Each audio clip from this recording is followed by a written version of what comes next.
Ham was like the fastest selling single of all time, right? It just went crazy. Maybe some of the people who are responding are just a little bit older. But I'm Yellow Submarine. This one says, "I'm a Believer." Isn't that a Monkey song? That is, you got the wrong. Oh my God! Somewhere John Lennon is rolling over saying, "No, don't put 'I'm a Believer' under my name like that." So, okay. So they come in, they go on this tour, they build their fan base, have their second year here in the States, and it just continues to grow. But internally, between the Fab Four, not always so Fab. What do we know about their interaction between themselves? You know, let me tell you what they really did. They opened up the door for American kids for the English sound. I mean, after them, the Dave Clark Five. I mean, the Rolling Stones were a different thing completely.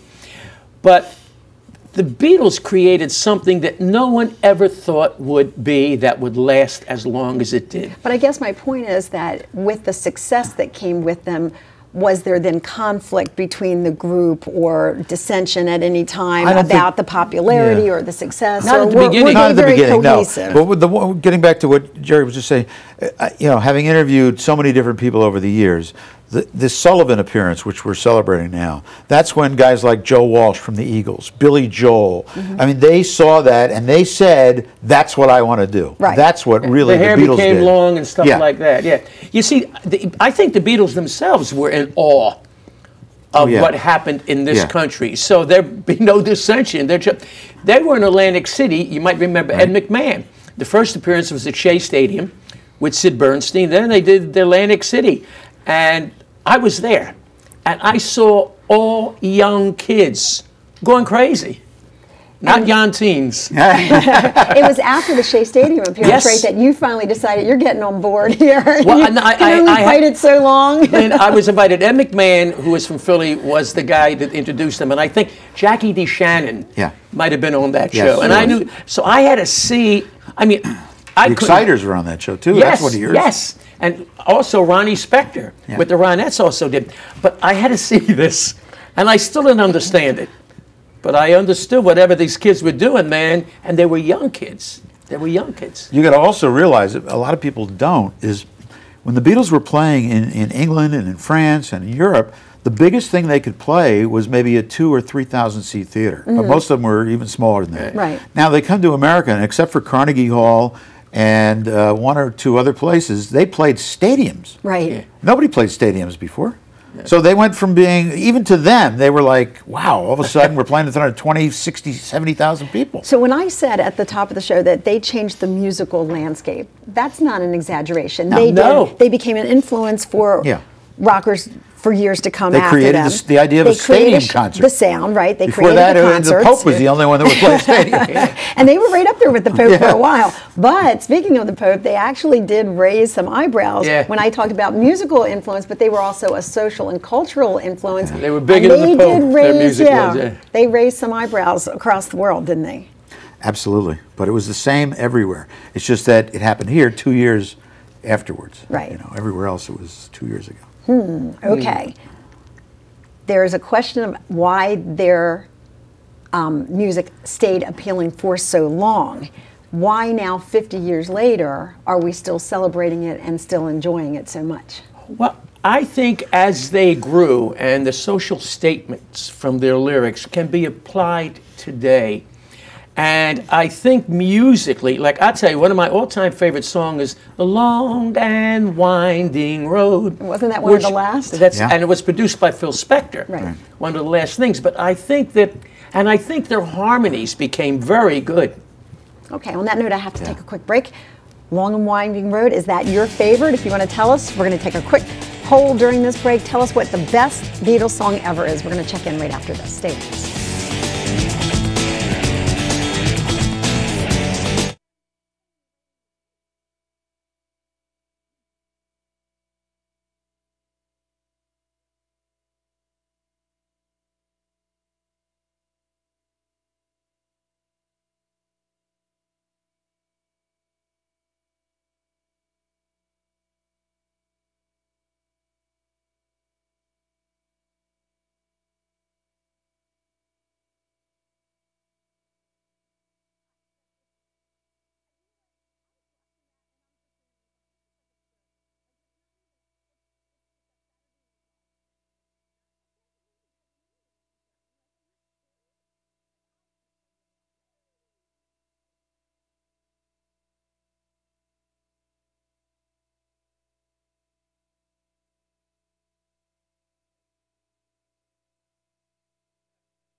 Thanks for joining us once again. I'm Lynn Doyle. You can email me at lynn@lynndoyle.net if you want to tell us what you think about the Beatles some 50 years after they arrived in the States. Have to ask the question to the experts here. Why in the world did they break up?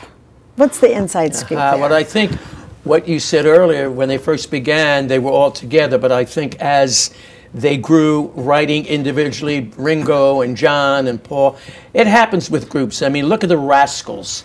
I mean, look at the Temptations. I mean, you know, as you grow, I don't know where your head goes, but you want to be a bigger star. And you got to remember, the Beatles, from 1960 on, they were living in each other's pockets. They were doing 7 shows a night and living in vans and hanging out in Germany and drinking beer and popping pills.